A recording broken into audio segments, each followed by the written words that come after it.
গোলরক্ষক সাফোনোভের অবিশ্বাস্য দাপটে ফ্ল্যামিঙ্গোকে পরাজিত করে ইন্টারকন্টিনেন্টাল কাপের বিজয়ী পিএসজি।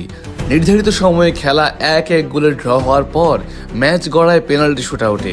সেখানে সাফোনোভ একাই প্রতিপক্ষের 4টি পেনাল্টি রুখে দিয়ে দলকে খাদের কিনার থেকে টেনে তোলেন। টাইব্রেকারে 2-1 ব্যবধানে জয় নিশ্চিত করে মাঠ ছাড়ে ফরাসি জায়ান্টরা। ম্যাচের শুরু থেকেই পিএসজি আধিপত্য বিস্তার করে খেলতে থাকে। 38 মিনিটে কাভারেটস্কেলিয়ার গোলে এগিয়ে যায় তারা। তবে 62 মিনিটে পেনাল্টি থেকে ফ্ল্যামিঙ্গোকে সমতায় ফেরান জর্জিনহো।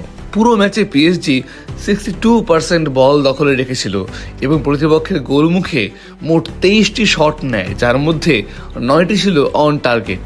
অন্যদিকে ফ্ল্যামিঙ্গো 11টি শট নিলেও লক্ষ্যে রাখতে পেরেছিল মাত্র 2টিকে।